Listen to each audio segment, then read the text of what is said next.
The date is the 6th of June 1944, and somewhere in the darkness above the Orne River in Normandy, Staff Sergeant Jim Woolwork is holding a compass heading of 93 degrees and listening to nothing. That is the thing that stays with men who flew these missions, not the noise, but the absence of it. The tow rope had been cut 4 minutes ago. The Halifax bomber that dragged them across the channel had peeled away, and now there was only the low moan of wind across fabric and the creak of the wooden frame around him, and below that, underneath everything, a silence so complete that the 28 soldiers packed into the fuselage behind him had stopped talking without being told to.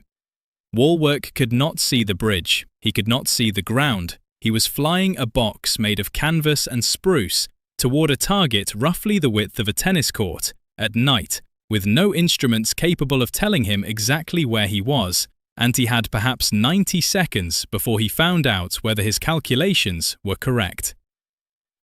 What happened in those 90 seconds would shock the German garrison at Pegasus Bridge so completely that the first soldiers to reach the defenders later reported finding men still holding their weapons, still standing at their posts, unable to explain what had happened or where the enemy had come from. The Germans had heard nothing. The aircraft that delivered the assault had no engine. It produced no exhaust. It cast no navigation lights. It was simply not a thing that made the sounds armies had learned to listen for. And because it made none of those sounds, the part of the human brain that runs on pattern recognition, the part that hears a distant drone and begins calculating threat, never activated. The question that the rest of this story is going to work toward is not whether silent gliders were effective. The wreckage at Pegasus Bridge, the shattered walls of the Primazole Bridge in Sicily, the guns sitting motionless at Merville, the Rhine crossings in 45, the record on that question is not in dispute. The question worth asking is why this technology, which worked, which consistently produced outcomes that conventional delivery methods could not replicate, was treated after the war as a historical footnote rather than a foundation. The problem with making noise. Every army that has ever tried to put soldiers behind enemy lines has confronted the same fundamental contradiction. Speed and surprise are the two things that make a deep penetration operation work, but the machinery required to deliver soldiers fast enough to matter, aircraft, vehicles, artillery, makes noise. Noise destroys surprise. And without surprise, the soldiers arriving behind the lines arrive into prepared defenses, not chaos. The parachute solved part of this problem. A man falling from the sky makes very little noise, but a parachute drop has its own brutal physics. Men scatter across miles of terrain, they land at different times, they spend the first critical minutes of an operation alone, in the dark, trying to find each other, trying to find their weapons canisters, trying to find any landmark that matches the map they memorized back in England. In the best documented drops of the war, the American 82nd and 101st Airborne at Normandy, for example, the scatter was catastrophic.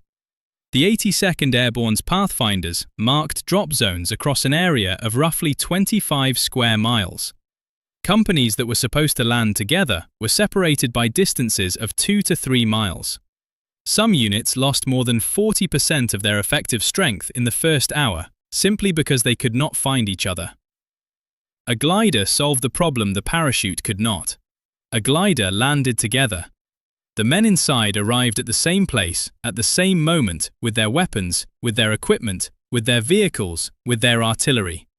They stepped out of the aircraft as a unit and immediately began operating as a unit. The tactical coherence that paratroopers spent their first hour rebuilding from scratch, glider troops had from the moment they hit the ground. But here is the detail that most histories skim past. A glider also landed quietly.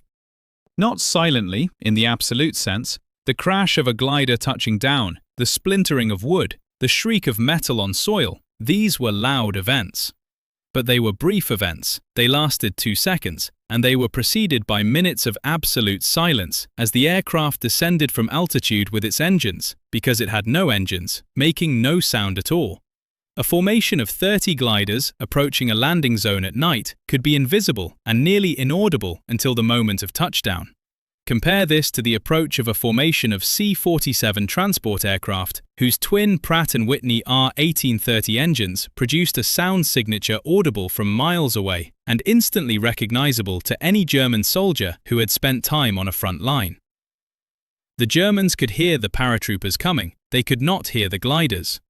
This asymmetry was not accidental, it was the design goal, and to understand who designed it and why, we need to go back to 1933, to Germany, to a man named Hans Jacobs. Hans Jacobs was 30 years old in 1933, a glider designer working at the Deutsche Forschungsanstalt für Segelflug, the German Research Institute for Sailplane Flight at Darmstadt.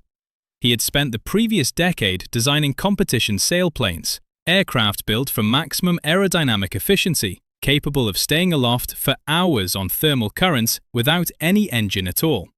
His aircraft were elegant, precise machines. They were also, by definition, silent. Germany's military interest in gliders in this period was shaped by a specific constraint.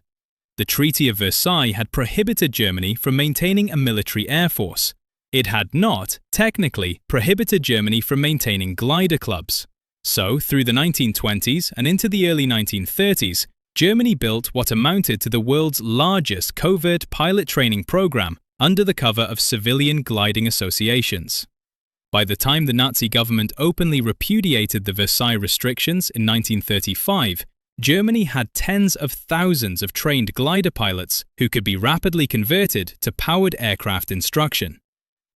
But someone in the German military establishment, the historical record points most directly to Kurt Student, then a colonel in the nascent Luftwaffe, looked at this infrastructure and asked a different question. Not, can we use these gliders to train pilots, but can we use these gliders to deliver soldiers? Student was 45 years old in 1935, a World War I fighter pilot from Brandenburg who had been shot down twice and had spent the interwar years thinking carefully about vertical envelopment, the concept of attacking an enemy not from the front or the flanks, but from directly above, bypassing the prepared defensive positions that had turned the Western Front into a 4-year slaughterhouse. He had watched the early parachute experiments with intense interest, but he understood the scatter problem, and he understood that the solution to the scatter problem was a vehicle that kept soldiers together from the moment of departure to the moment of landing. The vehicle he needed already existed. It just needed to be made much, much larger. By 1937, the German Air Ministry had issued specifications for a military transport glider capable of carrying 10 fully equipped soldiers. The contract went to the DFS, the same Deutsche Forschungsanstalt für Segelflug where Hans Jacobs worked. The result, designed by Hans Jacobs himself and his colleague Hans Multop, was the DFS 230, a high-wing monoplane of fabric-covered steel tube construction, 21 meters in wingspan, capable of carrying 9 soldiers plus a pilot. Its maximum glide ratio was approximately 17:1, meaning it could travel 17 meters forward for every meter of altitude it lost. Released from a tow aircraft at 3,000 meters, it could glide nearly 50 kilometers before touching down. Udrži tu cifru. 50 kilometers of silent approach range. Released at altitude, in darkness, a DFS 230 was essentially undetectable until it hit the ground. The Germans flew the first operational glider assault in history on the 10th of May 1940. The target was a Belgian fortress called Eben Emael, considered by Belgian military planners to be impregnable. It sat at the junction of the Meuse River and the Albert Canal, its guns covering the 3 bridges that any German advance into Belgium would need to cross. Its garrison numbered approximately 1,200 men. Its walls were reinforced concrete. Its artillery could range the surrounding countryside for miles. 78 German soldiers landed on top of it, in 11 gliders, at 5:25 in the morning. The assault force was led by Oberleutnant Rudolf Witzig, 23 years old, from Düsseldorf, a combat engineer who had spent the previous year training specifically for this mission.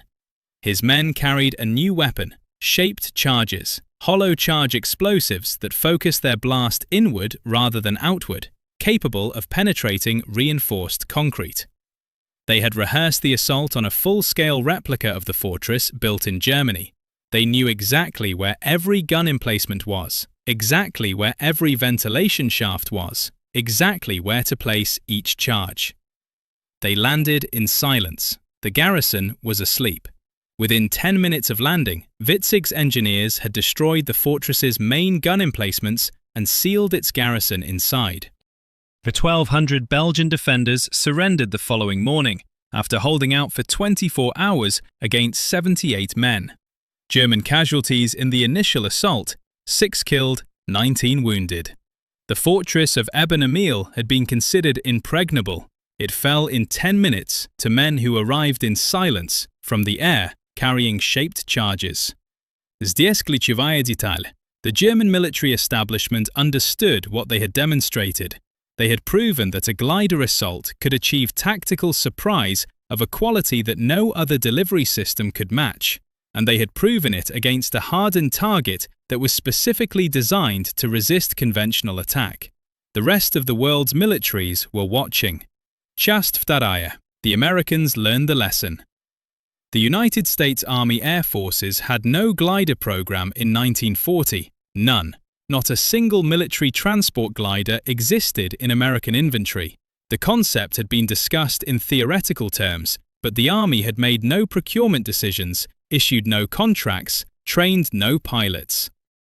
By the end of 1942, the United States would have contracts out for 13,000 military gliders, and a training program that would eventually produce approximately 6,000 glider pilots. That is not a gradual expansion of an existing capability. That is the creation of an entirely new weapon system from nothing in approximately 24 months. To understand how this happened, you need to understand one document and one man. The document was a report filed in September of 1940 by American military attachés who had observed the German campaign in the West. The report described the Eben-Emael assault in operational detail. The gliders, the shaped charges, the silence of the approach, the speed of the seizure.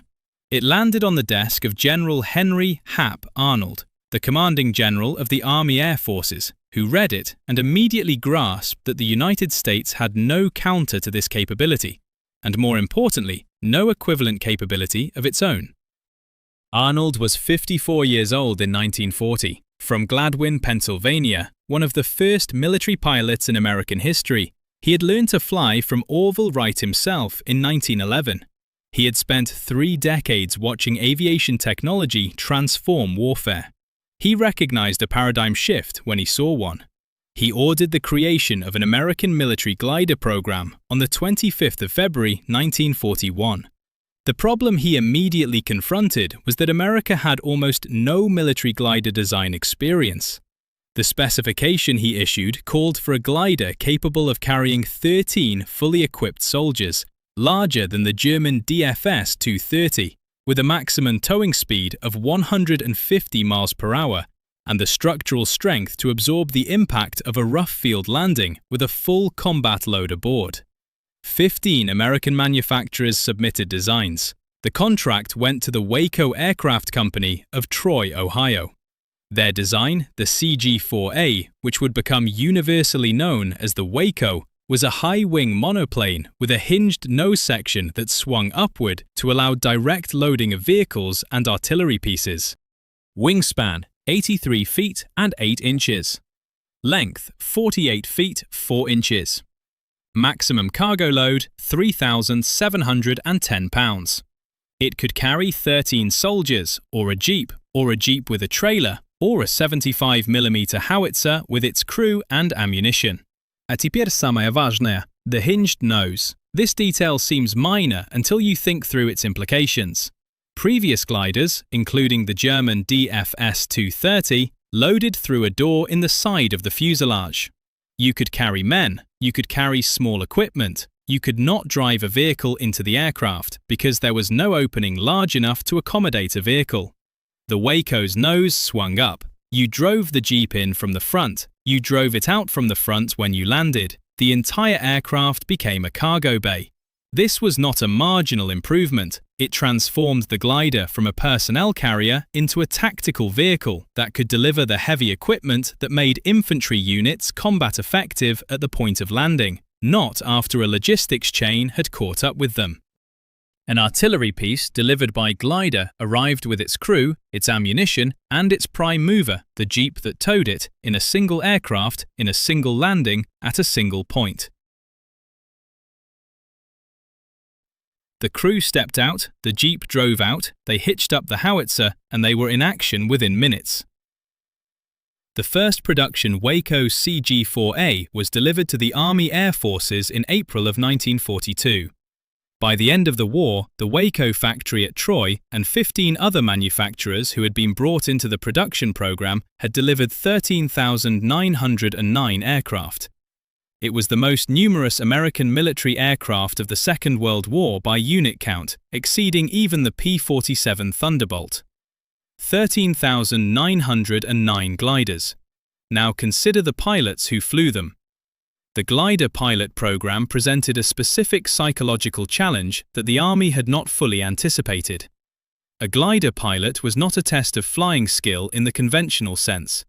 Any competent pilot could be taught to fly a glider in a matter of weeks. The flight characteristics were straightforward, the controls conventional. What made the glider pilot's job uniquely brutal was what happened after landing. A fighter pilot who completed his mission returned to his airfield. A bomber pilot who completed his mission returned to his base. A glider pilot who completed his mission was stranded in enemy territory with a broken aircraft, a pistol, and whatever infantry unit happened to be nearby. The Army's solution to this was to train glider pilots as combat infantry soldiers as well as aviators. A glider pilot was expected, after landing, to fight as a ground soldier until he could be evacuated. This meant that the men selected for the glider pilot program had to be both skilled enough to fly a heavily loaded aircraft to a precise landing point under fire and psychologically suited to transition from aviator to rifleman in the space of 30 seconds. Meet Warrant Officer Chester Dolan, 24 years old, from Cranford, New Jersey, who had been working as an apprentice electrician before the war. He enlisted in 1942, washed out of the powered aircraft pilot program because of a depth perception issue identified during his medical examination, and was offered a transfer to the glider program.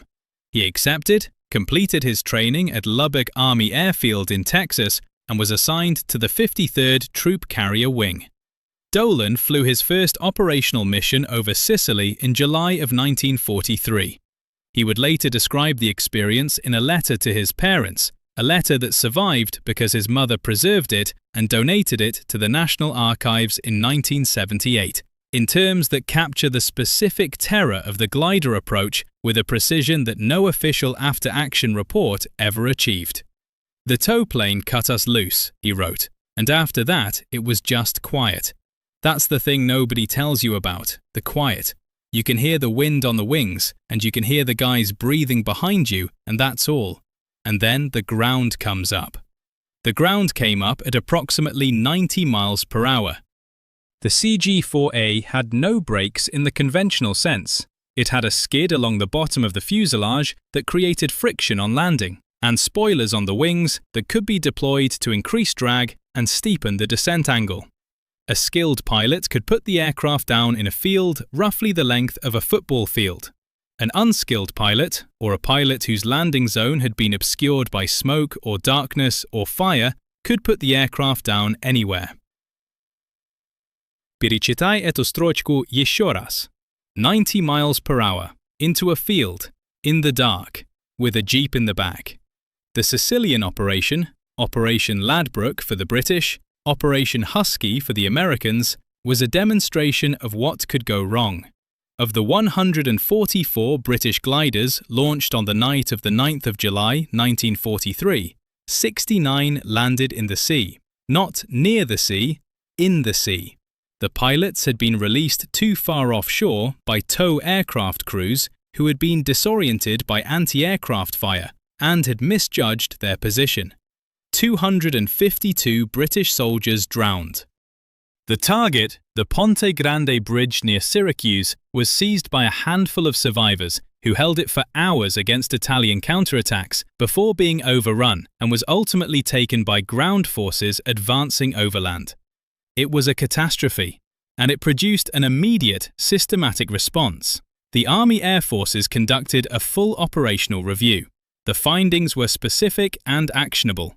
2 aircraft crews needed better navigation training, particularly for night operations over water. Release altitudes needed to be higher to give pilots more glide range to correct for navigation errors.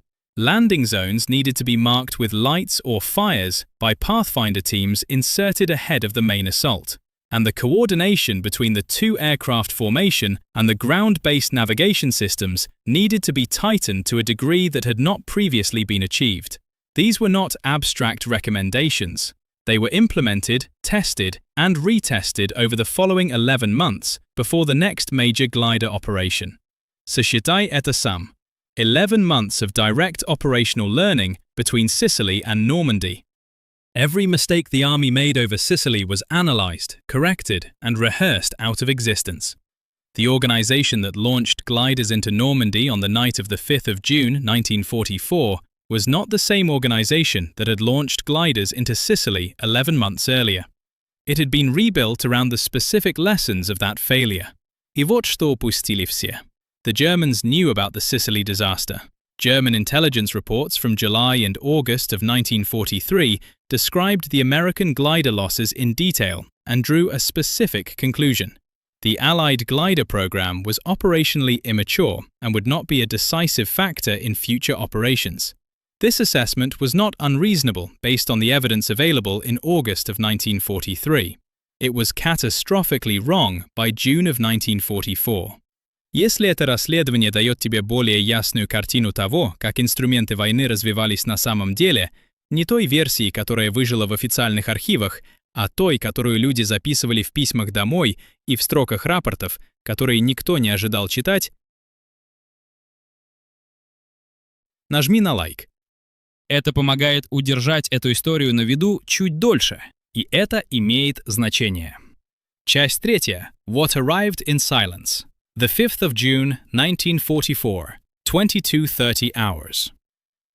52 Waco CG-4A gliders are airborne over the English Channel, towed by C-47 Skytrain transport aircraft of the Troop Carrier Command. Inside the gliders, soldiers of the 1st Battalion, 501st Parachute Infantry Regiment, and supporting units of the 101st Airborne Division. Also inside the gliders, 6 M1A1 pack howitzers of the 321st Glider Field Artillery Battalion, 75mm guns, broken down into their component parts for transport, reassembled on the ground in approximately 6 minutes by trained crews. Also, jeeps, 16 of them, each jeep capable of towing a howitzer or carrying a crew with its equipment across terrain that would stop a wheeled logistics vehicle. The formation crossed the French coast at an altitude of approximately 500 feet. The tow planes cut their gliders loose at approximately 23:30 hours.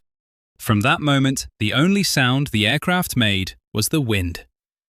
Meet First Lieutenant Ralph Grantham, 27 years old, from Macon, Georgia, who had been teaching high school mathematics before the war.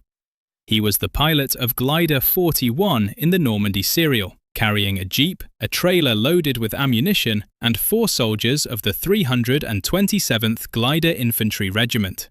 He had flown one previous operational mission, a training exercise over England that had ended with a hard landing in a ploughed field and a sprained wrist for his co-pilot. This was his first combat glide. In his after-action report, filed 3 days after the landing, Grantham described the approach in terms that have become among the most frequently cited first-hand accounts of a glider assault. Released at approximately 2,000 feet over what I believed to be the correct position. No lights visible on the ground, no fires, could not identify the landing zone markers. Attempted to locate the hedgerow pattern from the briefing map, could not. Selected a field that appeared large enough and put the aircraft down. The nose struck a hedgerow post on landing and the jeep came forward. Nobody was killed. We were in action within 8 minutes of touchdown. 8 minutes. From the moment of landing to combat effective operation. The jeep drove out of the broken nose. The soldiers dismounted. They oriented on the sound of firing to the south and moved toward it. Grantham did not know where he was. He knew approximately where he was, somewhere in the Cotentin Peninsula, somewhere near the village of Sainte-Mère-Église, or the causeways behind Utah Beach that the 101st had been sent to secure. But the specific field he had landed in was not on his map. The hedgerow that had caught his nose was not on his map. The farmhouse 200 meters to the east was not on his map. This is the part that most accounts of the Normandy glider operations miss. The navigation was imprecise. The landings were scattered. Many gliders came down miles from their intended zones. And none of this prevented the operation from achieving its objectives, because the objectives had been designed with exactly this level of imprecision in mind. A теперь самое важное. The planners of the Normandy airborne operation understood that gliders would not land on their marked zones with precision. They had designed the operation so that even a dispersed landing would achieve the core objective, the delivery of artillery and heavy weapons to the inland side of the beach exits before the German reserves could move to block those exits. A howitzer that landed 2 miles from its intended position was still 2 miles behind the German front line. It was still in action within minutes. It was still firing on German positions while German commanders were still trying to understand what was happening. The Germans at Normandy had prepared for paratroopers. They had prepared, to some degree, for gliders. What they had not prepared for, what their intelligence assessments had told them was not yet a mature Allied capability, was the scale. On the night of the 5th and 6th of June 1944, 517 American gliders were committed to the Normandy operation across 2 serials, the initial night serial and the follow-on daylight serial on the afternoon of D-Day.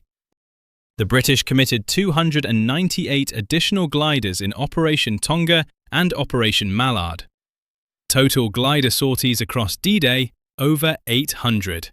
800 gliders.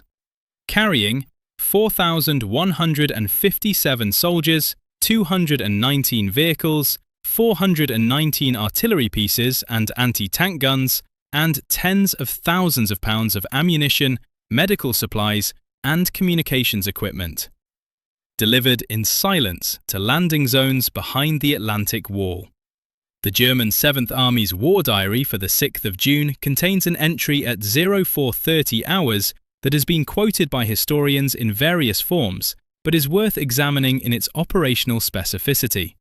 The entry notes that reports are coming in from multiple sectors of the Cotentin Peninsula of Lastensegler Landingen, cargo glider landings, and that the units reporting these landings are unable to determine the strength of the forces involved or their equipment because die Maschinen landen lautlos, the aircraft land silently. The war diary notes that this is creating significant confusion in the assessment of Allied capabilities because the standard acoustic early warning systems, the listening posts that could detect approaching aircraft by engine noise, had given no warning. Самая жестокая ирония вот в чем. The Germans had built an entire early warning system around the assumption that aircraft made noise. It was a reasonable assumption. Every aircraft in the Luftwaffe's inventory made noise. Every aircraft in the Allied bomber and transport fleets made noise. The glider was the one delivery system in the Allied arsenal that defeated the entire German acoustic warning infrastructure by the simple expedient of having no engine. Остановись и подумай об этом. An army spent years building listening posts, training acoustic observers, developing warning protocols based on the sound of approaching aircraft. And the Allies defeated this entire system with a vehicle that had been in existence since the 1930s, not because of a technological breakthrough. Because of an architectural choice, no engine that turned out to have operational consequences nobody had fully anticipated when the choice was made. The specific account of Feldwebel Heinrich Bauer, the man standing at the edge of the hedgerow at the beginning of this story, comes from a prisoner of war interrogation report filed by the 1st United States Army's G2 Intelligence Section in late June of 1944. Bauer had been captured near Carentan on the 12th of June. His interrogation lasted approximately 4 hours and covered his unit's experience in the first days after the landings. The intelligence officer who conducted the interrogation, his name appears in the report as Captain W. Saunders, no further identification, noted that Bauer returned repeatedly, unprompted, to the subject of the gliders. Not the paratroopers, the gliders. Bauer described seeing 3 separate glider landings in his sector over the course of D-Day and the days following, and in each case he described the same phenomenon. The first indication of the landing was the sound of impact, not the sound of approach. By the time his unit could respond to the landing, the soldiers inside the glider were already out and moving. Er sagte, the report notes, he said, that the gliders were schlimmer als die Fallschirmjäger, worse than the paratroopers, because man hört sie nicht kommen. You cannot hear them coming. You cannot hear them coming. This phrase appears in the interrogation report. It appears in similar form in at least 11 other prisoner of war interrogation reports from the Normandy period that have been declassified and are held at the National Archives in College Park, Maryland. It is not a single soldier's reaction, it is a pattern. Часть 4. The forensic verdict. Вот криминалистический вердикт этого расследования. The military glider was not the most glamorous weapons system of the Second World War. It produced no aces. It generated no mythology comparable to the fighter pilot or the submarine commander. The men who flew gliders, warrant officers, and flight officers who had often washed out of powered aircraft programs. Men who flew their aircraft once and then fought as infantry until someone came to get them, left behind a historical record that is fragmentary and underappreciated. But the forensic evidence of what gliders actually achieved, measured against the objectives they were assigned and the resources they consumed, places them among the most cost-effective delivery systems of the war. Consider the numbers. The Waco CG-4A cost approximately $15,900 per unit at peak production in 1944. A Douglas C-47 transport, the aircraft most commonly used to tow it, cost approximately $90,000. A single glider-tow combination, then, cost approximately $105,900. It could deliver 13 soldiers with full equipment, or a jeep and 4 soldiers, or a howitzer and its crew to a point behind enemy lines with no acoustic warning and no requirement for a prepared airfield at the destination. Compare this to the cost of achieving the same result by ground assault. The battles for the causeways behind Utah Beach, the objectives that the 101st Airborne, delivered in parts by glider, was assigned to secure, were estimated by post-war analysis to have cost approximately 2,000 casualties if conducted by conventional ground assault without the airborne component. The actual cost of the airborne operation, including glider losses, was approximately 1,400 casualties across both the 82nd and 101st Airborne Divisions in the first 3 days. That is not a clean comparison, too many variables, but it illustrates the order of magnitude. Now consider the broader operational record. The glider program's 3 major combat operations: Sicily in July of 1943, Normandy in June of 1944, and Operation Market Garden in September of 1944, are often evaluated as a sequence of escalating success. Sicily as a near disaster, Normandy as a qualified success, Market Garden as a mixed result that produced the largest airborne operation in history and ultimately failed to achieve its strategic objective of crossing the Rhine. This framing is not wrong, but it is incomplete. Market Garden deserves specific examination because it demonstrates both the ceiling and the floor of what gliders could achieve. The operation, launched on the 17th of September 1944, committed over 2,500 aircraft, powered transports and gliders combined, to deliver 3 airborne divisions into Holland over 3 days. The British 1st Airborne Division at Arnhem received approximately 350 gliders carrying artillery, anti-tank guns, jeeps, and supporting infantry. The American 82nd Airborne at Nijmegen and the 101st at Eindhoven received comparable glider support. The glider landings at Eindhoven and Nijmegen achieved their objectives. The bridges at those locations were seized and held. The glider-delivered artillery was instrumental in repelling German counterattacks that might otherwise have overrun the lightly armed paratroopers in the first 24 hours.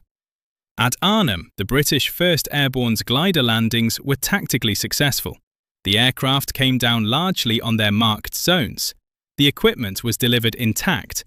The casualties on landing were manageable, but the operational plan that surrounded the glider landings was fatally flawed. The landing zones were placed too far from the objective. The ground relief column, the armoured units of the 30th Corps, was delayed by German resistance along a single road. The radio communications failed. The result was that the British paratroopers and glider infantry at Arnhem fought for 9 days against 2 SS Panzer divisions with the equipment they had landed with, without resupply, without relief, until they were overrun. Of the 10,600 British soldiers committed to Arnhem, approximately 7,800 were killed, captured, or missing. 1,400 were evacuated back across the Rhine. Udержи эту цифру. 7,800 men lost, not because the gliders failed to deliver them, lost because the plan that surrounded the glider delivery was built on assumptions about German strength, about road capacity, about radio performance that did not survive contact with reality. The gliders did their job, the plan did not. This distinction matters because it addresses the most common misreading of Market Garden in popular history, the idea that the airborne concept itself was flawed, that the operation demonstrated the limits of what gliders and paratroopers could achieve. The forensic record does not support this reading. What the record shows is that a sound delivery system was employed in service of an operationally unsound plan, and that the delivery system performed as designed while the plan failed.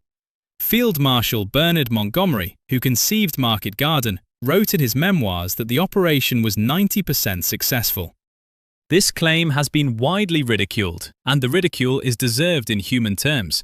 90% success is cold comfort to the families of 7,800 men.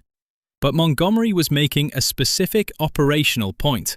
The glider and parachute deliveries achieved their planned objectives at Eindhoven and Nijmegen. It was the final 10%, the bridge at Arnhem, that failed, and it failed for reasons that had nothing to do with the airborne delivery system. I voć to upustili wsie. The German military's assessment of gliders evolved over the course of the war in a way that is itself instructive. In 1940, after Eben Email, German glider doctrine was the most advanced in the world.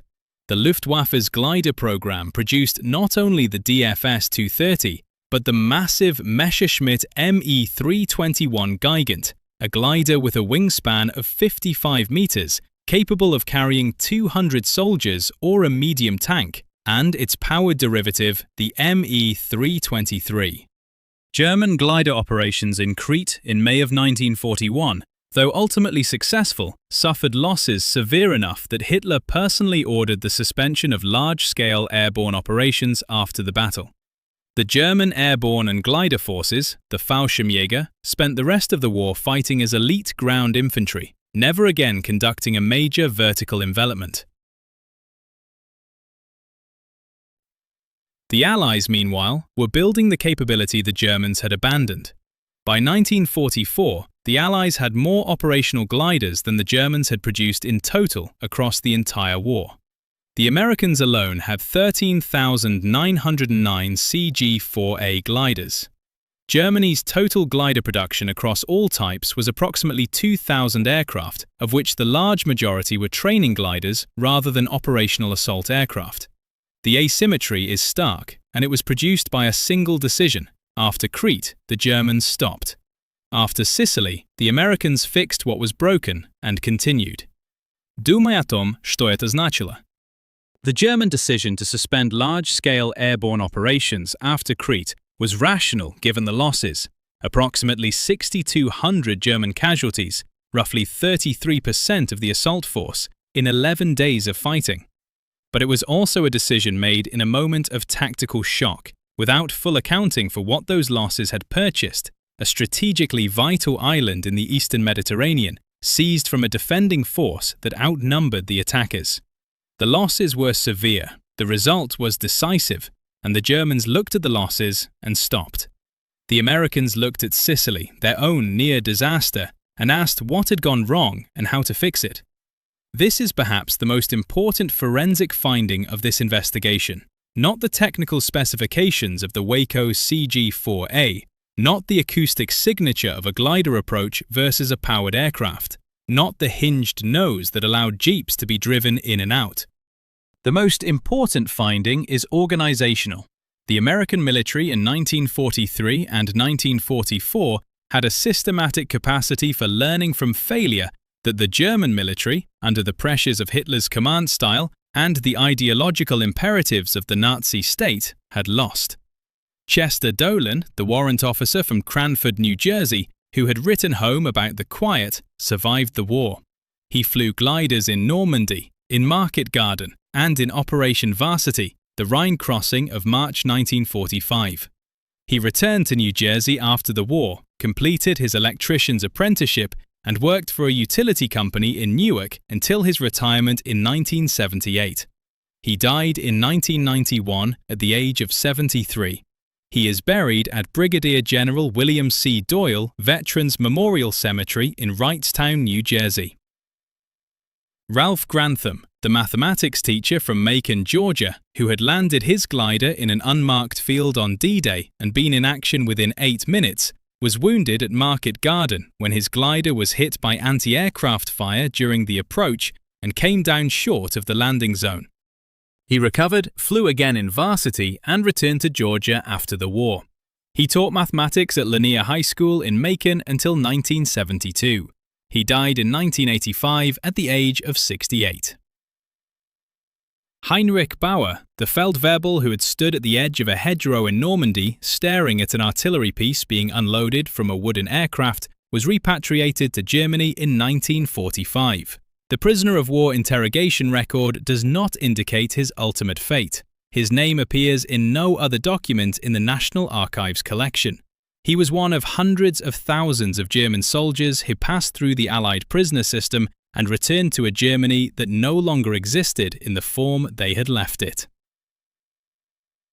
The last operational American glider mission of the Second World War was flown on the 24th of March 1945 as part of Operation Varsity, the crossing of the Rhine.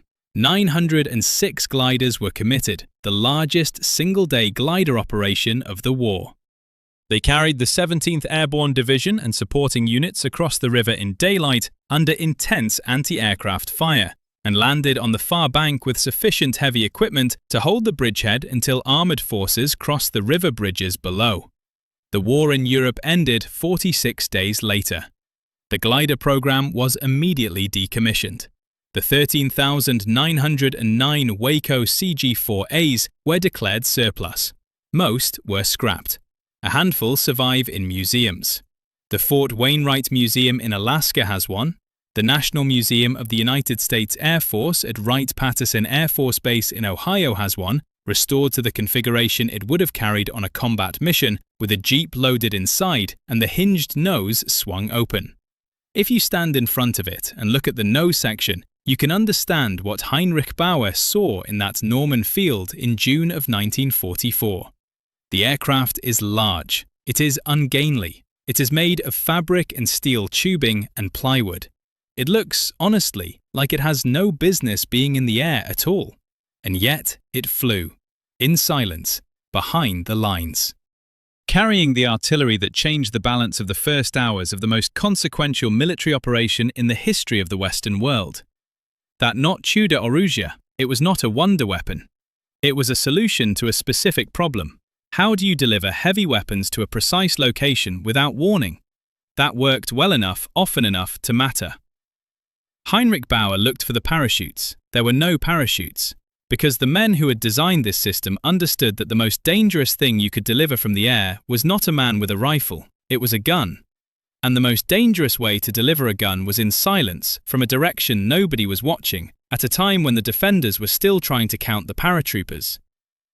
Man hört sie nicht kommen, you cannot hear them coming. He was right, and by the time he heard them land, it was already too late. If this investigation gave you something new, not the version that survived in the official histories, but the version that lives in prisoner of war interrogation reports and letters home, And after-action reports written by men who were still shaking when they picked up the pen, press like. Subscribe if you want the next chapter. And remember, the most important technology in any war is rarely the one that makes the most noise. The Waco CG-4A made almost none.